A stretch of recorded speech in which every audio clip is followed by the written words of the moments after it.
በአፍሪካ ህብረት አቅራቢያ የምስራቅ አፍሪካ ግዙፍ ኢስላሚክ ሴንተር በሆነው አልነጃሺ መስጂድ ፊት ለፊት የንግድ ሱቆችን ከ26 ካሬ ጀምሮ በ900 ሺህ ብር ቅድመ ክፍያ በመሸጥ ላይ እንገኛለን። ሱቁን በ24 ወራት ውስጥ ጥንቅቅ አድርገን እናስረክበውታለን። በተጨማሪም የመኖሪያ አፓርትመንት በቡልጋሪያ እና በአዋሬ 100% ለሚከፍሉ ደንበኞቻችን ባለ 1 መኝታ በ5 ሚሊዮን 500 ሺህ ብር ሙሉ ክፍያ፣ ባለ 2 መኝታ በ6 ሚሊዮን 600 ሺህ ብር ሙሉ ክፍያ እንዲሁም ባለ 3 መኝታ በ10 ሚሊዮን ብር ብቻ ይዘንልዎ ቀርበናል። አሊያም በ20% ቅድመ ክፍያ ቀሪውን በ3 ዓመት የሚከፍሉበትን እድል አመቻችተን እየጠበቅነዎት ነው። ልብ ይበሉ፣ ይህ ቅናሽ የሚቆየው ለ10 ቀናት ብቻ ነው። ለበለጠ መረጃ በ0955 27 74 74 ላይ ይደውሉልን። ቴምር ፕሮፐርቲስ።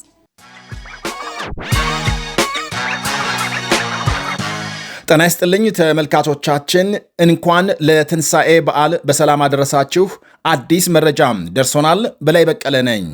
በፓኪስታን የተካሄደው የኢራንና አሜሪካም የሰላም ንግግር ያለ ውጤት ተበተነ።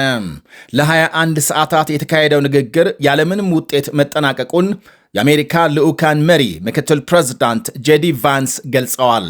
ጥሩ የሚሆነው ዜናም ተጨባጭና ገንቢ ንግግር አካሂደናል፣ መጥፎ ዜናም ስምምነት አልደረስንም። የዜናው መጥፎነት ደግሞ ከአሜሪካ ይልቅ በአብዛኛው ለኢራኖች ነው ብለዋል። ምንም እንኳን ስምምነት ባይደረስም ታዲያ የፓኪስታን መሪዎችን አመስግነው ወደ አሜሪካም ተመልሰዋል። ለኢራን የሚሆነውን አማራጭ አቅርበናል፣ ይቀበሉ እንደሆነም ወደፊት እናያለን ብለዋል። አክለው የኢራን ባለሥልጣናት በበኩላቸው የአሜሪካም ከልክ ያለፈ ፍላጎትና ሕገወጥ ጥያቄዎች ከስምምነት ለመድረስ እንቅፋት መሆናቸውን ገልጸዋል። በሰፊው ካነጋገሩ ጉዳዮች መካከል የኢራን ኒኩሌርና የሆርሙዝ ሰርጥ እንዲሁም ሙሉ በሙሉ ጦርነቱን ማጠናቀቅ የሚሉት ይገኙበታል። በፓኪስታን ወሳኝ የተባለው ድርድር እየተካሄደ ሳለ ታዲያም የአሜሪካው መሪ ዶናልድ ትራምፕ በሚያሚ የድብድብ ሻምፒዮና ስታዲየም ገብተው እየተመለከቱ ነበር ከውጭ ጉዳይ ሚኒስትራቸው ማርኮ ሩቢዮ ጋር። ያም ሆኖ በየመሃሉ ለበርካታ ጊዜ ፓኪስታን ከነበረው የልዑካን ቡድን ጋር በስልክ ማውራታቸው ታውቋል። የኢራን ቴሌቪዥን አወዛጋቢ ከነበሩ ጉዳዮች መካከል የሆርሙዝ ባለቤትነትና የኢራን ኒኩሌር መብቶች እንደሚገኙበት ገልጧል። ምንም እንኳን ያሁኑ ያለ ስምምነት ቢበተንም ንግግሩ በቀጣይ እንደሚካሄድ የኢራን ባለሥልጣናት ተስፋቸውን ገልጸዋል። ፓኪስታን በበኩሏ አሜሪካና ኢራን የተደረሰውን የ2 ሳምንት ተኩስ አቁም አክብረው እንዲቀጥሉ ጠይቀዋል። የሀገሪቱ ውጭ ጉዳይ ሚኒስትር ንግግሩ ባይሳካም ሀገሮቹ ለሰላም ያላቸውን ቁርጠኝነት ጠብቀው እንዲጓዙ አሳስበዋል። ፕሬዝዳንት ትራምፕ ድርድሩ ማብቃቱን ተከትሎ በማኅበራዊ መገናኛቸው ባሰራጩት ጽሑፍ ኢራን ላይ የባህር ኃይል ከበባ ሊያደርጉ እንደሚችሉ ገልጸዋል። ከበባው የኢራንን ኢኮኖሚ ለመቁረጥና የእርሷን ነዳጅ የሚሸምቱ ቻይናና ህንድን የመሳሰሉ ሀገሮች ላይ ጫና ለመፍጠር ወሳኝ መሆኑን ገልጸዋል።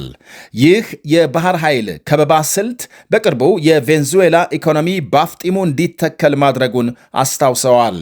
የኢራን ውጭ ጉዳይ ሚኒስቴር በበኩሉ በአንድ ዙር ንግግር ብቻ ከስምምነት ይደረሳል ብሎ የሚጠብቅ እንደሌለና ተመሳሳይ ንግግሮች ወደፊት ሊቀጥሉ የሚችሉበት አጋጣሚ ሰፊ መሆኑን አመልክቷል። በጥቂት ጉዳዮች ልዩነት ቢፈጠሩም በአብዛኛው ከመግባባት መደረሱን አክለዋል። ተኩስ አቁም እንዳይጣስ ስጋት የገባቸው ሀገሮች ሁለቱ ወገኖች ወደ ድርድር ጠረጴዛ እንዲመለሱ መጠየቅ ጀምረዋል። በሌላ በኩል የአውስትራሊያ ውጭ ጉዳይ ሚኒስቴር ዛሬ ጠዋት ባወጣው መግለጫም ሀገሮቹ ተኩስ አቁሙን እንዲያከብሩና ንግግር እንዲቀጥሉ ጥሪ አቅርበዋል። እስራኤል በሌላ በኩል በሊባኖስ የምትፈጽመውን ጥቃት ሌሊቱን አጠናክራ መቀጠሏ ሲነገር በደቡባዊ ሊባኖስ ካና በተባለ ከተማ በደረሰ ድብደባ 5 ሰዎች መገደላቸው ተነግሯል። ካለፈው ወር ጀምሮ እስራኤል በሊባኖስ በፈጸመችው ድብደባ ከ2000 በላይ ሲገደሉ ከ6000 የሚልቁ መቁሰላቸውን የሀገሪቱ ጤና ሚኒስቴር ገልጧል። በእስራኤልም ከ7500 በላይ ሰዎች ቆስለው ሆስፒታል መግባታቸው ታውቋል። በሊባኖስ የሚንቀሳቀሰው ሄዝቦላህም ሌሊቱን ወደ እስራኤል ሮኬት ሲተኩስ ማደሩንና በእስራኤል ወታደሮች ጣቢያም ጉዳት ማድረሱን አመልክቷል።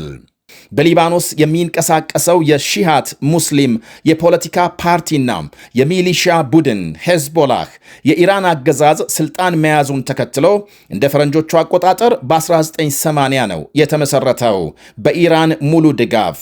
በሊባኖስ ጠንካራ የፖለቲካና ወታደራዊ ኃይል ሲሆን ከሊባኖስ ጦር ኃይል የበለጠ ወይም ደግሞ የተሻለ ተጽዕኖ እንዳለው ይነገራል።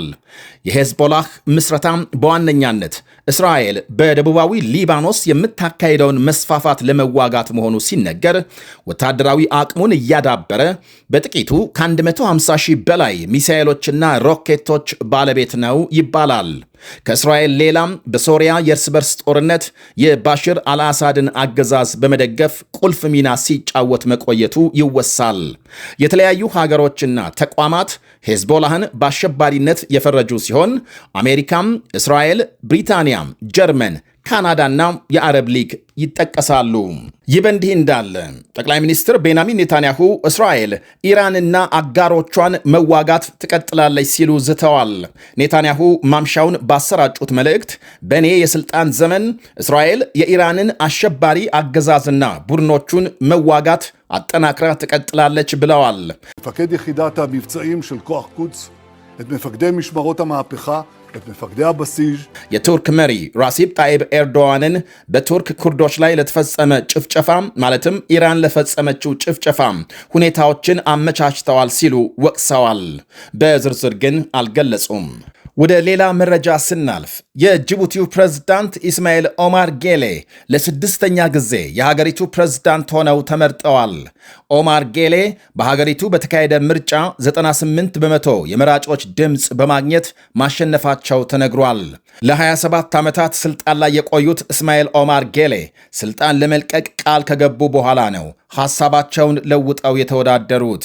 የሕገ መንግሥት ማሻሻያ ተካሂዶ የዕድሜ ገደብ ከተነሳ በኋላ ትንሿ ጅቡቲ በዓለም ላይ ሥራ ከሚበዛባቸው የባህር መስመሮች አንዱ የስዊዝ ካናል መግቢያ በር መሆኗ ይታወቃል። ፈረንሳይ፣ ጣሊያን፣ ጃፓን፣ አሜሪካና ቻይና በጅቡቲ ጦር ሰፈር አላቸው።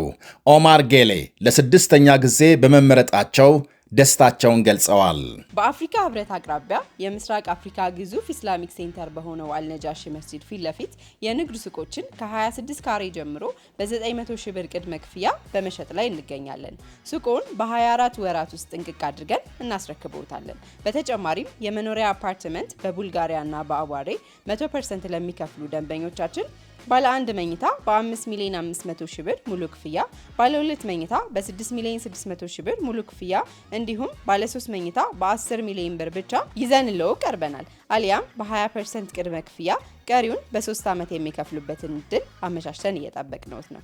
ልብ ይበሉ፣ ይህ ቅናሽ የሚቆየው ለ10 ቀናት ብቻ ነው። ለበለጠ መረጃ በ0955 27 74 74 ላይ ይደውሉልን። ቴምር ፕሮፐርቲስ